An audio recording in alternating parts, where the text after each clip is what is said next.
What's going on, guys? This is the DeFi Crypto Alliance show where we're doing our best to be the bridge between our fellow real estate entrepreneurs, investors, and the cryptocurrency world where we feel like crypto is the biggest opportunity over the next few years. And it's not even close. So, welcome along on the journey. We've been off for a little bit since we've been busy working on some more onboarding stuff. So, we'll talk a little bit more about that today. But, Corey, take it away. Absolutely. Corey Geary here, and just having a beautiful time with all you amazing people out here in the crypto land, where we're going to use crypto as that wealth creation tool and use real estate as a wealth preservation tool. And we are just having a blast doing it. And it's absolutely crazy times that we're going through right now in Hetzico, with everyone infighting and, the bear market getting a toll on everybody. But I tell you, I've never been more bullish than I've ever been in my whole entire life in this ecosystem right now, where we're at as far as the price chart. I mean, yeah, sure. Can we do another 30% drop? Yeah, why not? We can, but we definitely have a lot more upside potential than downside. And man, the community is just such a strong community. I would beg to argue we have the strongest community in the entire crypto space, even with the infighting going on. And it's just like, think about if you guys have big families, and you guys out there who have large families with brothers and sisters, how often do you go a day without fighting with your brother or sister? It's no different than in our family in the crypto space, and it's just been a blast. Yeah, sorry we've been late, guys, and we haven't been streaming much, but we've been like busy. It has been just wild as far as the onboarding right now. We've been going to all these real estate events. And we've been booking calls, and it's just, I mean, yesterday, like me and Dane were on calls from like 8 a.m. all the way to like 8 p.m. with a couple breaks in between. I mean, it's just been wild. And so we love it. We love it. We love that we have a passion for this. And we figure we talk a little bit about how what message we're speaking to the real estate space and more to the world on how you can get them interested in this asset class. Let's do it. So I see a lot of, and it just, so the idea kind of kicked off in my brain. There's a lot of, when you go on Twitter, there's a lot of like internal messaging, which is great. Everyone wants to get pats on the back from the community and feel good in that respect. But at the end of the day, if we're not bringing new people in, if we're not telling the world about the cool things that are being built on Pulse Chain, and specifically the things we're interested in, then we just want to have a price chart to write home about. The key is onboarding. If you're not onboarding or building cool stuff on the blockchain right now, then your efforts are largely in vain, in my opinion. And so we want to focus on that today. All right, so let's talk about figuring out an avatar, figuring out influence, and how you can go and impact the people that may listen to you. So Corey and I, we've been real estate investors for a number of years. That's something we've had a relative measure of success with, and that's where we've built community. We know the guys and they know us, and we know how to talk their language. Because make no mistake about it, just like cryptocurrency, there's a language. Real estate investing is the same thing, and this applies to any venture that you like, right? Whether you're a car person, whether you're an artist, whether whatever your hobby may be, sports. Some people like gambling, whatever it may be. And wherever you have influence where people will listen to you, there's an opportunity to be able to speak to those people about things that we like. So for us specifically, the carrot, if you will, in marketing, there's always a carrot to dangle in front of people. You have to consider what your people are most interested in. For us, with real estate investors, everyone wants cash flow. And frankly, I think everybody wants cash flow, irrespective of a market or a niche or what those people are interested in. Everyone wants passive income of the hopes of retiring and changing their life. And so that's what we do with our real estate guys, is we talk to them about passive income as the carrot to dangle, with the hopes that over time we can teach them the tech, we can help them understand the blockchain, we can teach them about freedom and self-sovereignty, being your own bank, all that type of stuff. But you have to start with an interesting carrot. Nobody cares about T-shares. Nobody cares about, Richard and what he's doing. At least initially, you need to have an interesting carrot to dangle, and it typically needs to be something about self-interest.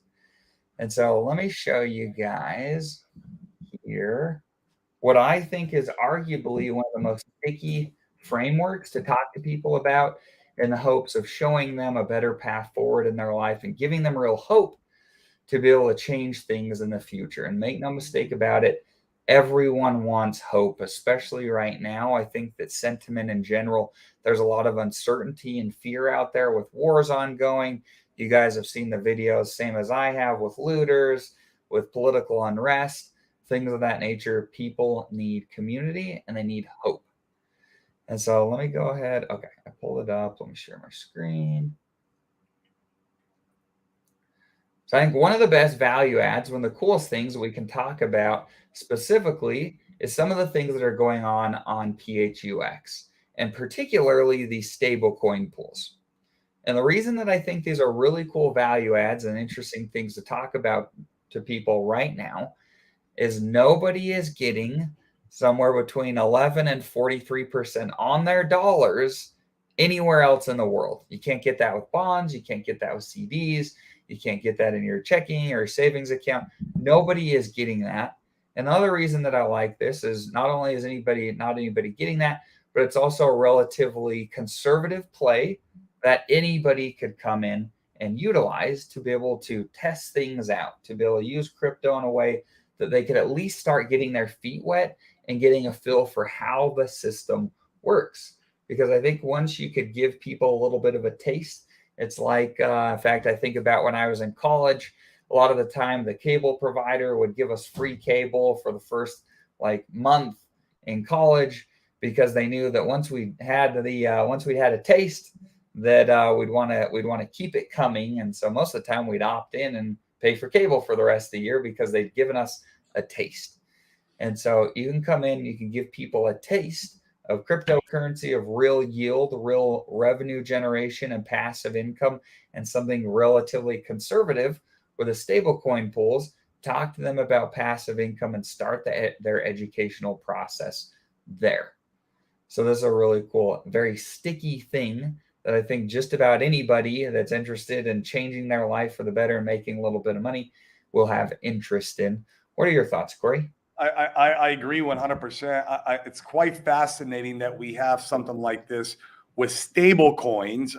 We as crypto guys overlook this every day, but you don't understand the power of the pitch when you're showing retail or people who don't understand crypto, or, for us, our real estate guys are like, look, we have this pool where your dollar doesn't lose any value as far as volatility because you're not in a volatile asset. Now, if dollar is losing value over time from inflation, but it's a different story.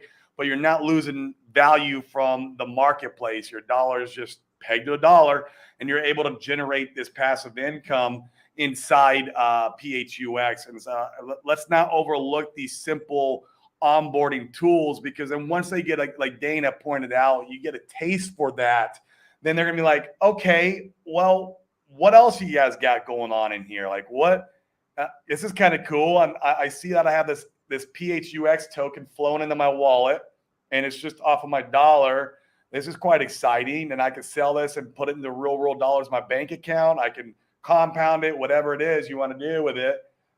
Then you can start to, slowly incrementally educate them. And for me, I would say the next step from stablecoin pools to, more volatile asset pools would be like the PHLP token, which is a liquidity token over on the Fame protocol, because what it is, it's a LP pool of stables. So now you have the stable part asset to a pool, and then your volatile assets. So it's a kind of a mix where if it's not going to go up as much as, say, Pulse. If Pulse were to do a 50x, PHLP is not going to do a 50x. But then inversely, on the downside, if Pulse were to drop another 50%, your PHLP will probably drop 50%. It'll probably drop maybe 10%, or I don't know, whatever, because you have these stables in there along with more or less volatile assets like Bitcoin and Ethereum. And so it's just a lot. I think for me, it makes sense if you're going and onboarding from stable coins and you want someone who's like, okay, I want a little bit more risk on. I think PHLP is a great tool to go in between. And then at that point, they can be like, oh, now what? And then you can maybe put them in the RH Maxi pool. And then from there, you can be like, look, you want direct exposure? Let's show you Hex. Let's show you Pulse. And then this is like, let's show you how to stake Hex. Let's show you how to node validate with Pulse. And this is total risk on passive income versus total risk off passive income and anything in between. And this is a great way to onboard guys. Like, use these tools as what they're here for. And some of the guys are going to want meme coins too once they're in. You got your meme coin guys like, hey, I want, like, how do I make 100x? Well, you got to go be risk on, and you're going to take a lot of risk. But here's your meme coin guys, and you point them towards B roots, and these guys are going to want to play the game, right? And so you're a facilitator, is all you are, and walking them through all the different steps and trying to educate them. Now, obviously, you're going to share with them what your investment thesis is. We don't participate a lot in the meme coins; it's not our thing. Even though I've done a little dabbling here and there, but it's not our portfolio is not meme coins. But some people are going to want to participate in that, and that's perfectly fine in our opinion. We love that. And you could be the bridge and anywhere in between of total risk off to total risk on degen if they wanted to go that direction. And usually they'll fall somewhere in between, especially our real estate guys. They're going to fall in somewhere in between, depending on how conservative they are. And so this is the best way. Go to your community. If you're a doctor, go out there and start talking to your other doctors and nurses. If you're, I don't know, if you own a car lot, talk to all your salespeople about how you can, create some passive income on their stable dollar. Like, let's not forget, like, this is stable dollars that we're able to produce passive income from. And that's a lot. Like, they're not getting that in their bank. They're just not doing it. I mean, they could throw 10 grand in there and they could just let it sit there and they don't got to do anything until they're ready to be a little bit more risk on. And they can actually take the PHUX token because that's the risk on asset you're earning. You can either keep it in PHUX or maybe you want to convert that into Hex.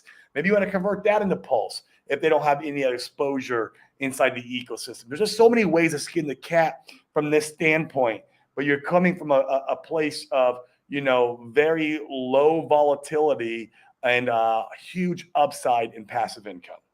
Absolutely. I think another thing to be aware of is, like, people want to hear your story. And the end of the day, I think it's really easy that I think we all at times, I've been there where you're like, well, do I have anything interesting to say? Do I have something of value to be able to talk to people about, especially if it's somebody that you feel like has larger achievement than maybe you do. And we found time and time again, we've talked to a lot of people that are far more wealthy than us, that have built bigger businesses than us, that have, some pretty remarkable accomplishments. And they want to hear about it. They want to hear about ways we're making passive income. They want to hear about how Corey overcame, drugs and alcohol. They want to hear about how I got out of the rat race of corporate America. Like, people want to hear those stories. You just have to open your mouth and you'll naturally find your people. You'll find your crowd from sharing those types of experiences. And once again, I think that it can't be overstated. The stickiest thing and the best reason, in my opinion, to be able to bring people over to Pulse Chain is passive income right now. That's not even close. No, I agree 100%. And then once they're there, then you can start talking about some of the other ethos that crypto brings, right? Like self-sovereignty, being your own bank, the things that we fall in love with once we're here, right? Peer-to-peer, censorship-resistant transactions. Permissionless, one of my favorite words. Everything we do in DeFi is permissionless, which is so beautiful because once you explain to them, look, everything you do in life requires permission. You have a third party. Anytime you go to the bank and you pull out money, you're requiring a third party to give you permission to access that money. Anytime you use your credit card, what do you got? You got a permission from the credit card company to spend your money. Anytime you do a wire, like if you're closing a real estate deal and you got to wire the title company, $20,000. Well, that wire requires permission from a third party. And something beautiful about DeFi and the crypto space that we play in is that it's permissionless, and people will start to appreciate that once you got them in from the carrot. You want to dangle the carrot in front of them, get them in the ecosystem, and then you can really start educating them about the ethos of crypto, and you can also start educating about market cycles. You start educating about, some of the assets that you love, that you like to hold, and that you're buying, and why you're buying them. Then it's going to make more sense to them because you've already dangled the carrot and they grab the carrot. They're like, okay, I'm in the system now. I've onboarded. I'm in stable coins making passive income, but what the hell is going on here? And now you have the opportunity to educate. And this is where it gets really fun. And you're going to find these guys are going to want to buy Hex. You're going to find these guys are going to like, man, how do you do that node validated thing? I want to do that. Cool. Let's get you node validating. Let's get you supporting the Pulse Chain ecosystem. You're gonna some guys are like, man, I want to buy some meme coins. All right, go follow B Roots. That's your guy. And it's just how it works. And but you have to get them in. And you might get some guys like, man, I'm cool here in stable coins. This is pretty cool, guys. I'm gonna rock right here. I don't want no more risk. That's fine. What's he doing now? He's supporting the ecosystem with his dollars by providing liquidity in stable coins. This is still value added to the chain, even though he's not going to have no upside. That's fine. He might have some upside in his PHUX. That's one thing he might get some money from, but that's fine. He's still providing value to the chain, even by doing something as little as providing stable coin liquidity or providing liquidity over in the PHLP token. Absolutely.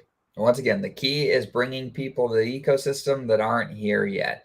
Once again, there's a lot of community things being done for the community, which I think is great, but none of that is pumping our bags. None of it. Unfortunately, the Hex conferences and the Pulse Chain Tour, look, I love those things. They're great. I love going to those because I get to meet all my peeps and we get to socialize and talk about how great Hex is and how great Pulse is. We all know that already. We're already bought in. We need to go to places that are full of rooms where the people aren't bought in yet. Okay, this is what we got to do. We got to get in front of rooms and audiences where people are not bought in. And even here on this YouTube channel right here, we are not ideally in front of an audience where the people are not or people are bought in here. We have a couple that watch our show that are in the real estate space, but that's why me and Dane go out to these events. We just spoke at a Ron LeGrand event. I don't know how many of you guys know who he is. He's a bit of a real estate OG in the space. And we got to speak in front of his group, and there was like 60 members in his group. And literally, I think it was 10 to 12 out of those 60 are going to be working with me and Dane as far as onboarding, and we're bringing them into Pulse Chain because that's the community we love. And that would not have happened, period, in the story to these guys if we weren't there speaking to them. They have no interest in crypto. They think it's a scam and a Ponzi. And so like me and Dane explained to them how it's not. There is scam and Ponzi's everywhere in crypto, right? But we have our belief in Pulse Chain. We love this community. We love you guys. We think you guys are the asset. It's not the code. The code's great, but it's the community's asset. I think that Sami always says that. The community is the asset, and that's why we believe we are in the right place at the right time because of you guys. Absolutely. Absolutely. So important things to keep in mind. If you want your bags pumped, we got to bring in new people to come and buy that stuff up. The Echo Chamber will do shit, unfortunately. Yep, exactly. These Twitter spaces, like I saw Funding Jim. He just started one. I love Funding Jim. And he's going to have a lot of people. And then Funny does a great job too of onboarding. He goes out to the world and onboards new people in the space. But the echo chambers don't onboard. It's great to have them, but we need to get outside of the echo chamber and start screaming with a megaphone into other ecosystems. Absolutely. So, and do it according to your strengths. Do it according to your interests, things that you like. You don't have to go and, do something that you'd never do that was out of character. Go to a car show if you like cars or you have a remote interest there. There's a lot of wealthy people at car shows that love that stuff. You know what I mean? And they want to, and frankly, wealthy people want to hear about money-making opportunities. Open your mouth. Yes. Wear a crazy Hex t-shirt like Corey does at our real estate events. The people can come and ask questions about what it is that you're wearing. Go to tech conferences if you like tech. Go to business building stuff. Go to real estate networks. Go to Amazon and ecom. I mean, there are so many opportunities to be able to go to things that are not crypto centric, and frankly, that's where you should be going. It's not to Bitcoin conferences where everyone there only wants to buy Bitcoin. It's not the NFT conferences necessarily where everybody there is already in. Those crowds are great, but most people in crypto, they already like what they like. They're not Yeah. necessarily going to come over and play in our ecosystem. We need to find new people with different ideas that are not here yet. Period. End of the day. Yeah, I mean, it's a good and a bad, right? It's amazing that we're very tribal and cultish in one way, that in the sense that we band together as a community and we stay strong, right? But then at the same time, it's detrimental too, because it's hard to onboard new people from other crypto ecosystems. You're not gonna, a lot of these Bitcoin maxi guys are not gonna come in. They're just not. They're part of the cult of Satoshi.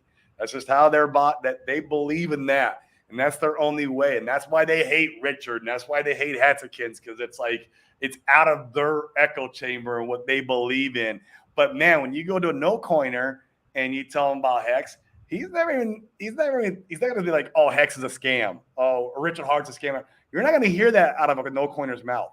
You're going to get all ears. You're going to get all interest. It's going to be easier to get them involved. It's going to be easier to convert them than converting some of these other guys. So it's just you got to think that through a little bit. It's yeah. We've had a lot of luck with the real estate space.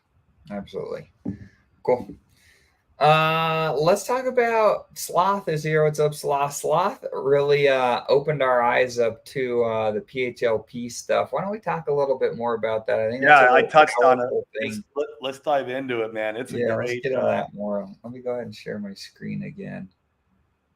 Share screen. So here you'll be able to see the composition of the PHLP token, and this is essentially the liquidity for the FAME protocol. The more liquidity, the more people can come and take larger positions, the more fees that are generated, on and on and on and on. And the interesting thing about there's a number of interesting things. Let's talk about the composition first of PHLP and why it may be to your benefit and why it may not be, dependent upon your risk profile and your tolerances and where you think we're at in the market. So first, you'll notice, once again, here's the basket of assets, all of our favorite Richard Hart stuff, as well as some stable coins, and we've got Bitcoin and Ethereum in here as well. The cool thing, if you come in here and you buy PHLP, you own this basket of assets. And specifically, if the traders on FAME are losing on a consistent basis over a longer period of time, you are gaining more of these assets. Now, a lot of people, they don't necessarily want exposure to large bags of Bitcoin or Ethereum if you're like us, because you want to be more risk on. You are not going to make life-changing wealth by holding Ethereum or Bitcoin. That's a great place if you already have 10 million bucks to go and plunk a large chunk of your assets and get some gains reasonably. But if you have, but if you're not that person, you probably aren't going to get life-changing wealth in ETH and Bitcoin. And so you can come in here, you can be risk on with some of these Pulse X, and Hex, while also offsetting some of your risk. I can't tell you how many times I've been on Twitter and somebody said, oh, the bottom's in, here's an ascending triangle, we're finally off to the races. And then that chart pattern is invalidated, and we're back to where we were 3 weeks previous, and more lows. Typical bear market behavior, exactly. And so you can hedge yourself a little bit in PHLP by having exposure to some of the stuff that doesn't move so violently, to your stables, to your Bitcoin, to your Ethereum. And once again, over time, you can be building bags in all of these things by just holding PHLP. Now, the other thing that's cool is, once again, we can go and look here. Let me pull it up. Let's look at our stats page. And while you're doing that, I'll re-stress, I really believe this is a great great tool. If you're taking somebody from onboarding, you put them in stable coins, and they're just earning passive income on PHUX, Now they want just a little bit more exposure into the market, but they're not comfortable being full risk on. Then this is your great intermediary option from going one to the other. And they might choose to stay here because they're making passive income too in these assets. It's a beautiful marriage of what we all love. Exactly. Now, if you are providing PHLP, what you want to be keeping track of, or one of the main things, is the trader's net P&L. We want to see, are the traders winning or are they losing? And you'll notice that over time here, the traders tend to be losing, which we all, if you've been around the space, you know that generally traders are not winning in the long haul for sustained periods of time.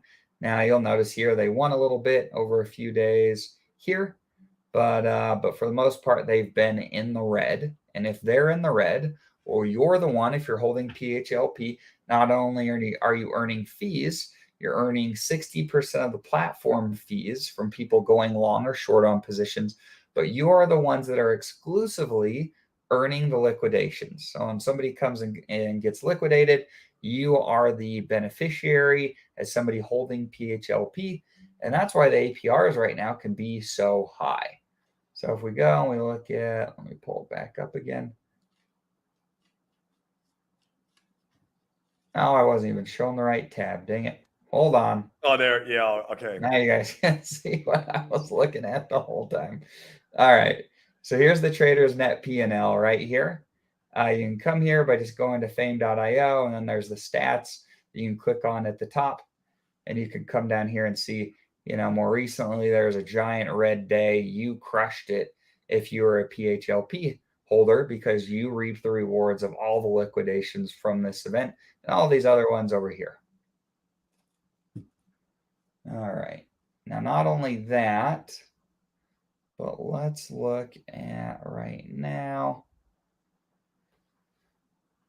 So right now, if you're a single-sided staker on Fame, you're earning about 11%. If you're a PHLP person, then you're earning closer to, I think it's about 60%, if I'm not mistaken, right now, largely because of the liquidations. Yeah, and also the amount of PHLP provider versus the amount of stakers in Fame. We just have way more volume in the Fame pool staking versus the amount of activity that's going on in the PHLP. So right now it's heavily weighted that way. It won't always be that way probably as time moves on, but right now it's that way because we're in the infancy stage. They're wanting and they're incentivizing more and more liquidity coming to PHLP. It's healthy for the ecosystem. The more PHLP is in there, the bigger players can take leverage too. And the more money will get swashed around back and forth. So the bigger, the better. It's going to be good. Absolutely. Absolutely. Now, one of the key aspects, and I think this can't be overstated here with a protocol like this, is you need to know yourself. You need to know your skills, and you need to make a plan and how you'll come and participate in the ecosystem. So somebody like Sprackburger that's on here today, I don't want to be the PHLP guy when Sprackburger's in there taking trades. No. Well, Sprack, when you're doing stuff in there, can you let me and Dane know so we can pull our positions? Right. So somebody like Sprack has a lot of experience in charting and trading, and somebody like him, has a far greater chance of winning in a trade as compared to somebody like me, where frankly, I just don't want to spend the time nor have the losses to become a really good trader. And so I am fully aware that it's better for me and my risk tolerances and my goals and what I want to accomplish to come and be a PHLP holder and single side stake my Fame. That's it. 100%. And leave the leverage trading up to the guys that are more sophisticated than me. If you're somebody that can't help but come in and click a bunch of buttons, then maybe don't participate here. Maybe you know yourself better than saying, hey, I'll just stay out of this game because I know if I get involved, I'm going to start pressing buttons I shouldn't lose your money. Although, and history has told us that only about 5% of all traders are the Sprackburgers out there, right? There's just not, 95% of them are all, basically retail plebs, and they're out there just going to get wrecked. They haven't taken the time to really to learn the craft of charting and being a trader, because it takes a lot. I mean, Sprack has expressed how long it's taken him and how many man hours he's put into that to actually have some success with it. It's not easy. And so most people who are playing this game are not willing to take the time and learn, just like anything else in life. It seems like that's always everything in life. They're going to go in there and get wrecked. And then you as the PHLP provider get to reap the benefits from that. So it's just, you get to play that as the house. Yep, exactly. So that's what I had. That's what we had on mind to talk about today. Is there anything else you want to touch on, Corey? Not a whole lot. I know we're doing stuff that's short right now, guys. Just bear with us. We, we're going through a crazy amount of onboarding, and I will show you. Dan, let me. How do I screen? I want to share. I just want to show these guys what we're doing. Extra camera, screen share. Here we go. Share screen. Let me know if you can see it. And I want to show you just, can you see it, Dane? Yep, we got it. This is yesterday, guys. Every single one of these was onboarding. So you can see why we didn't do our show yesterday. This was Monday. Onboarding. This was on Columbus Day. We were onboarding all day long. You see, we got access to live on the calendar in here. But we have our show scheduled, but obviously a lot of these onboarding calls, what happens is they roll over, they bleed over into our hour of the show. But this is just to show you that we're not, all talk. We are out here doing the work. We are onboarding. We're going through these events. We're going to be at another event. We're leaving on Sunday right here. You can see we're flying out. This is going to another real estate event. And this is what we're on a mission. We're on a mission to bring 1,000 real estate entrepreneurs into this ecosystem, and we won't stop until we've done it. And so just to kind of, how do I stop sharing now? Did I stop? Okay, good. Yep. So just to give you an idea on what we're doing, and we're not going to stop. We got 103 members in our group now. And we won't stop till we're at 1,000, and that's good for Pulse Chain. Somebody had mentioned on Twitter the other day, we need $100 million in Pulse Chain so we can, do. I can't remember what he said. It was a 30x or something, or maybe it was only a 10x. I can't remember what the numbers were. But we need 100 million. But I think that me and Dane we can take care of 10% of that, not from our money, of course. But from onboarding and making the efforts, and all you guys can do the same. Remember, the echo chamber doesn't help at all. It's fun. I love the echo chamber. We all want to be here supporting each other. That's what community. We need community. This is great. So we need the echo chamber, but at the same time, we also need to get outside the echo chamber with the megaphone and scream into other communities why this is the best opportunity of a lifetime. We truly believe that down to our bones. I mean, we speak with passion when we go to these events, because this is the opportunity of a lifetime for life-changing wealth. So let's bring as many people along for the ride, man. Let's get out there and bring them. Let's bring them. Let's bring them, and so they can make this money, right? We need these guys coming in so that we all can make this money. So, guys, we love and appreciate every single one of you. Hopefully, we'll be on a couple more times this week. Next week, we're definitely going to be offline for a few days because we're going to be gone. It's actually in Arizona, in my hometown. I'm in Puerto Rico. I got to fly to Arizona. I'm like, oh, my God. But we're going to do it, and we're going to have a blast doing it. And these guys are apartment guys. These guys are all who own multifamily apartment syndicators, and so we want to get more of those guys into our group, and it's going to be a blast. So we'll be in and out. Hopefully we'll be here tomorrow and Friday. If not tomorrow, we'll try for tomorrow, but definitely we love Fridays. It sucks when we miss those because those are open mic days. We love talking with you guys. We see Norbert on here. Norbert loves coming on open mic day. And we appreciate all the support. We see Randy Hilarski in here. We love you, Randy. I watch you every single night. You're definitely a great asset to the community. We appreciate everything you're doing. Ben DeBard, all their stuff. Guys, check them out if you haven't. Crypto Sloth, check him out if you haven't. And we see Kesa in here. He's good for cutting the clips up and posting them on Twitter. I hope he's no longer banned on there. I saw that he got shadow banned for a while. Hopefully he's back out in the spotlight again because he provides tremendous value to the community also. So we appreciate all you guys. It's the community that's the asset. It's not the code. The code's great, but it's the community. Okay. Sounds good. Yeah, Corey nailed it. We appreciate you guys, and we'll talk to you soon. See you guys. Peace.